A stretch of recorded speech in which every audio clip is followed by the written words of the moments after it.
Salut. Alors, bonjour à tous et à tous. C'est une fois nouvelle pour moi de pouvoir faire cette vidéo aujourd'hui et ainsi aider pas mal de jeunes candidats à l'emploi. Voilà. Donc, pour la dernière fois, nous étions sur comment, bien sûr, comment préparer son entretien d'embauche.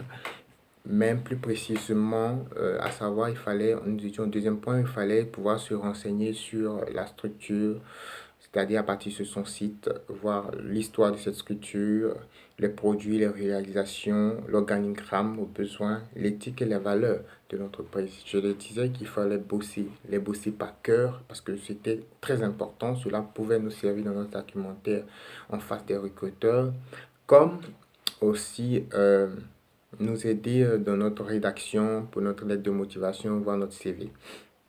La troisième étape, qui est une étape vraiment importante, nous amène à travailler sur des petites formules qui sont des formules de courtoisie.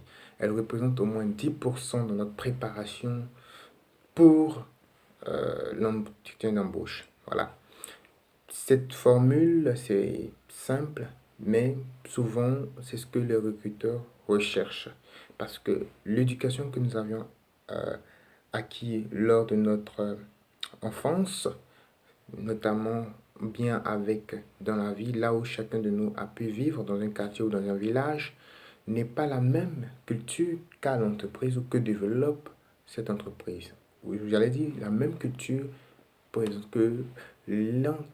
que l'entrepreneur propose aux différents salariés. Elle est vraiment différente. À ce stade où nous nous trouvons pour le travail, nous avons une autre culture à avoir. Cette culture nous emmène vraiment à pouvoir nous élever et à pouvoir, j'allais dire, laisser apparaître de simples formules comme merci, pardon, monsieur, madame. L'Africain tutoie beaucoup, mais ici on nous demande de vous voyez. C'est cette différence de culture qui nous permet aujourd'hui, qui permet dans l'entreprise d'aller d'un travailleur, en allant d'un travailleur à un autre, de pouvoir se distinguer. Donc, lors de de votre entretien, il s'agit de vous distinguer des autres. Donc, tous arriver à l'entretien, mais tous ne vont pas avoir le même comportement ou la même attitude. Donc, il faut pouvoir dire merci, pardon, et surtout lorsque l'un des recruteurs peut arriver, hein, vous contraint par ses propos ou bien ne perçoit pas bien votre réponse, vous pouvez dire, par exemple, c'est vrai ce que vous dites, mais toutefois, voici ce que nous avions dit, voici ce que nous nous fait comprendre, il serait souhaitable de... Voilà. C'est-à-dire, vous lui donnez, vous faites une esquisse où vous lui donnez l'impression qu'il a bien vu, toutefois en apportant le complémentaire. En réalité, vous êtes en train de lui dire que ce qu'il est en train de dire n'est pas totalement exact. Voilà, c'est bien dit les choses. Il faut surtout garder une bienveillance. Il faut être bienveillant dans son entretien. Il faut se sentir libre. Il faut le sourire. Pas le sourire, on a quoi, un sourire comme ça, non, non. Il faut un sourire qui détend. Vous prenez votre aise. Vous n'êtes pas, ne sent pas le stress. Bien vrai que, bon, à l'intérieur, vous pouvez stresser.